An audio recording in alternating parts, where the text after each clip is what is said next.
Olá pessoal, meu nome é Marcelo Caldas e hoje a gente vai ver mais uma aula de redação desse pré-ENEM, agora analisando o início do texto, a parte que diz respeito à formação da tese e à introdução.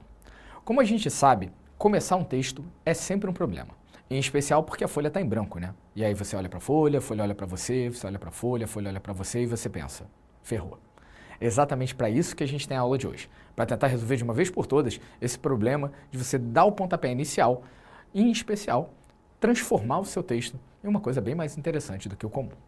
Você sabe que a introdução ela deve ter essa função característica de chamar a atenção de quem está lendo. E parte disso se deve principalmente àquilo que você afirma logo no início. Mas antes mesmo de você pensar na introdução, é preciso que você saiba para onde você vai. O que você pretende com aquele texto, para onde você vai caminhar, qual é a posição, qual é o ponto de vista que você vai defender. E é daí que vem a ideia de tese. Vamos começar daqui então? A tese, na verdade, é a linha de raciocínio que conduz a argumentação a ser defendida. Ao mesmo tempo, ela é a base para a criação dos seus argumentos. Eu sei que isso é uma definição técnica, e que quando você olhar para ele, você vai falar, cara, o que você quer dizer com isso? Mas a ideia é a seguinte, a gente sabe que quando aparece o tema, alguma posição precisa ser escolhida, mesmo que o tema não te faça uma pergunta. Você tem que, no mínimo, saber se você concorda, discorda, aceita, não aceita, acha válido ou não acha válido. E essa escolha de posicionamento define apenas o seu lado, sim ou não, concordo ou discordo. Mas é preciso que haja uma justificativa para aquilo ali. E a justificativa vai vir sim, em parte, na forma dos argumentos que serão defendidos. Mas não custa nada você lembrar que essa justificativa também tem que ser a base dos próprios argumentos que serão defendidos por você. Então, construir a tese significa não só decidir o lado, mas dar a base de tudo. Ou seja, uma criação mais ampla daquilo que vai ser defendido por você. Aqui a gente vai pegar então um exemplo, tá? O tema é absurdamente apropriado. A ideia de que o vestibular deve acabar enquanto pergunta e as possibilidades de resposta, basicamente, sim ou não. Bom, eu imagino que você aí que está em casa vendo esse vídeo vai me dizer, sim, pelo amor de Deus, não aguento mais, esse prova é um inferno, está acabando com a minha vida. Tá bom. Mas a gente sabe que parte da argumentação passa também pela questão racional. E eu sei que você está desconfortável, mas vamos tentar pensar isso da maneira mais simples possível. Uma coisa que realmente convença alguém de que o vestibular não poderia existir. Então a gente está sim defendendo a postura, que é a postura mais óbvia, essa postura de que sim, acaba com isso, pelo amor de Deus, mas vamos tentar achar justificativa boa para isso? Pensa, por exemplo, que o vestibular talvez seja tão insuportável para tanta gente por conta das condições que ele oferece em relação à própria prova. Isso significa pensar que as pessoas se sentem muitas vezes prejudicadas pelo modelo. Ou, como eu escrevi aqui, que as pessoas acham que o vestibular é um sistema injusto. Essa, aliás, é uma palavra que você vai ouvir o tempo todo, né? Todo mundo, porque o vestibular é injusto, pô, não aguento mais, que injustiça, eu estudo e não passo, tudo mais. Tá bom. Então, se você já sabe minimamente por que você acha injusto, eu vou tentar te ajudar um pouco mais. Olha para cá. A gente pode pensar em argumentos, em ideias que provem que o vestibular é injusto. A primeira, a de que é uma prova que decide toda uma vida de estudos. E aí o uma é fundamental para que você entenda, né? Quando você está falando de uma prova, você está falando de um dia, 2 dias, em que você coloca em jogo toda a sua vida. Cara, nesse dia, você pode acordar de mau humor. Você pode pegar trânsito e não conseguir chegar. Calma, isso não vai acontecer com você, tá? Fica tranquilo, não é isso que vai acontecer com você. Mas vamos pensar no concorrente. Imagina que o concorrente passe por isso. E aí ele pode ficar falando para você que é uma grande injustiça ser avaliado daquela forma, ou sequer ser avaliado depois de tanto tempo se dedicando. Então é um argumento válido. Logo depois, a ideia de que existe o elemento sorte, argumento que o Enem gosta de tentar quebrar, né? Pela lógica toda do TRI que a gente tem hoje, essa coisa de o cara chutar a questão parece não fazer muito sentido. Mas o modelo anterior de vestibular, e que algumas bancas ainda utilizam, trabalha muito com essa possibilidade, né? De repente você marcar todas as letras iguais numa prova de física, matéria que eu adoro, que você deve imaginar, e aí a partir daquele momento que você marcou tudo C, de repente você faz 5 pontos em 10. Ora, fator sorte contando a seu favor. E aí o cara que estudou, mas que sabe pouco da matéria, acerta 3 questões e está sendo prejudicado de alguma forma. Então esse argumento também é válido. Logo depois, o argumento que fala que há mais conteúdo a estudar do que é de fato cobrado. Parabéns, essa é a sua angústia diária. Você estuda, parece que sempre tem matéria infinita ali. Você fala, meu Deus, eu não vou dar conta disso. E chega na hora da prova, é impossível que eles cobrem tudo. E você ainda reclama da grande quantidade de questões que você faz no Enem. E olha que nem assim a gente consegue dar conta, hein? Então a gente sabe que também é uma verdade, que você tem muitas matérias, muito conteúdo, e a partir do momento que você não consegue dar conta de tudo aquilo, pode ser que chegue na hora da prova e caia um ponto de um negócio que você não sabe e você se sinta injustiçado. Então, meu amigo, aqui são 3 os argumentos que podem provar de alguma maneira que sim, o vestibular é injusto. E a partir daí, você teria então construído uma tese. Sacou qual é a parada? Então, realmente a tentativa é de você encontrar qual é o ponto de vista fundamentado que você quer defender. Se você vai escolher a tese a partir dos argumentos ou antes dos argumentos, aí já é uma escolha sua mesmo. Você pode sim pensar primeiro na tese e daí tentar construir os argumentos todos, ou chegar a todos os argumentos, anotar uma lista de argumentos, fazendo brainstorm e tal, e tentar encontrar aqueles 3 que têm o mesmo ponto de defesa. E dali você constrói a tese. Essa escolha é sua, as 2 formas são eficazes e o que importa é que a tese apareça. Por que isso? Porque o Enem é uma banca que trabalha com a ideia de defesa de um ponto de vista de forma muito clara. E como isso vai fazer parte do processo de introdução, construir a tese é um recurso que você precisa dominar. Aí, a gente passa então a pensar como é que você vai jogar isso para dentro do seu texto. E então, estamos falando do parágrafo de introdução. Logo aqui no quadro você já está vendo a primeira coisa. O fato de que a introdução trabalha com 3 funções específicas. E olha como a tese é importante, né? A partir do momento que estamos falando das funções, aponto aqui para você a ideia de que a tese tem que aparecer já no primeiro parágrafo. Mas, Marcelo, tem que aparecer? Olha, ter que não tem não. É até possível que você faça uma introdução sem tese, algumas bancas admitem essa possibilidade e tudo mais. Mas para o Enem eu sugeriria que você colocasse a tese logo no início. Acho que é uma forma mais fácil de o corretor visualizar o ponto de vista que você está defendendo e, além disso, até mesmo de conduzir a sua própria argumentação. Você não perder de vista aquilo que você resolveu defender desde o início.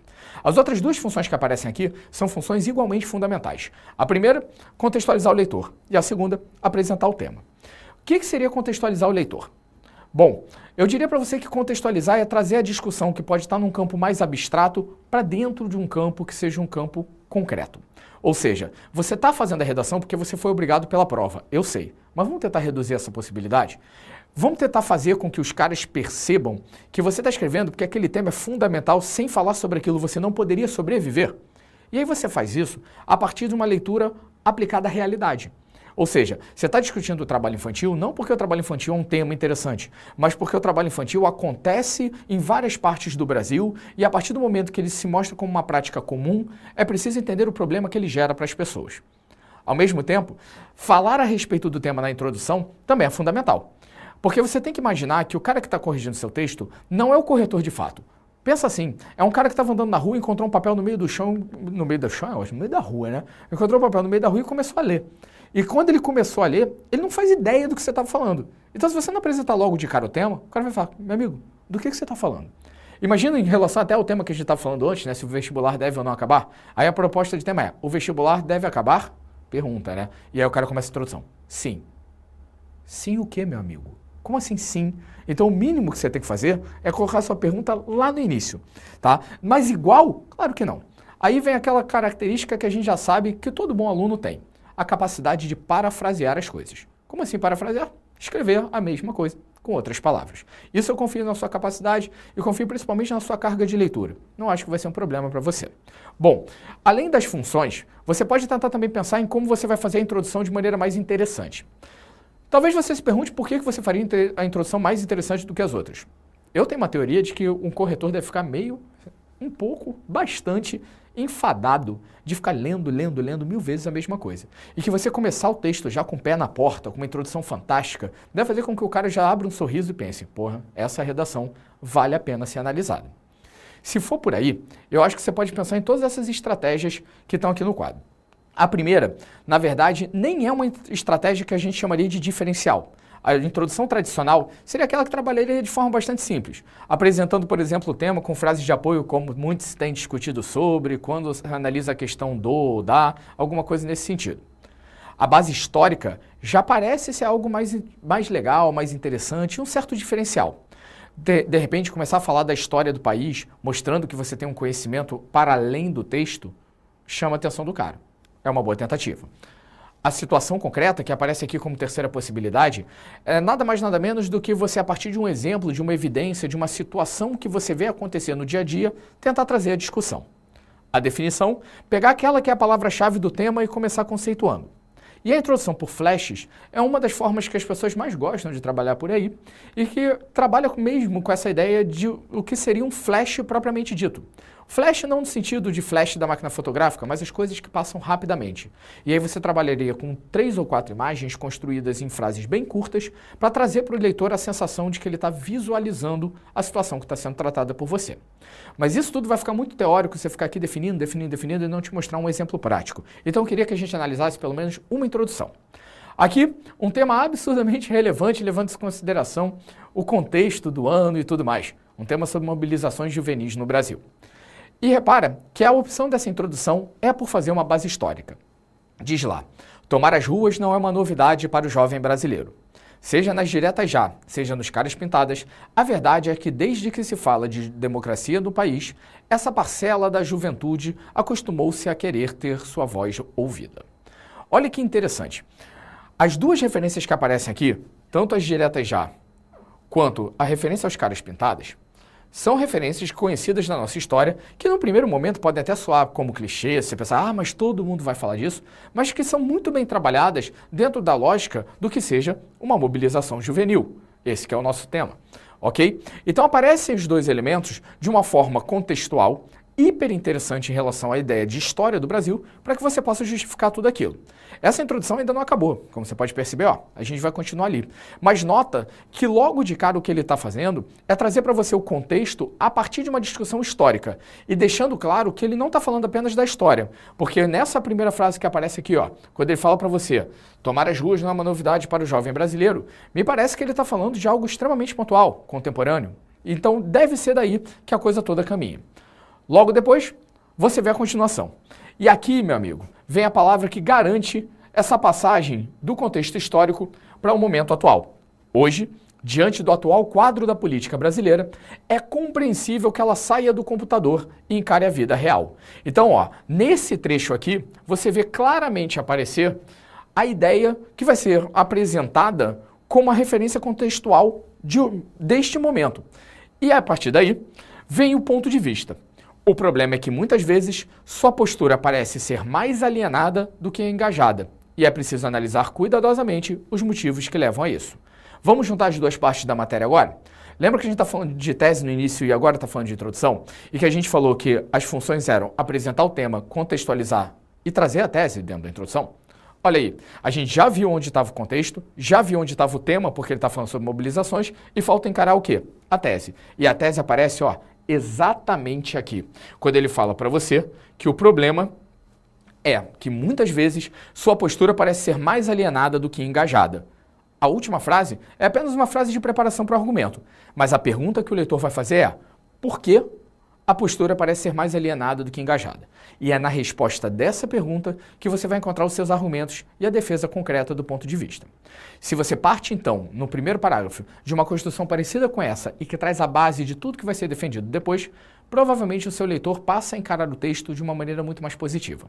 Ou seja, o cuidado com o primeiro parágrafo é fundamental para que a nota 1000 que você tanto deseja possa finalmente ser alcançada.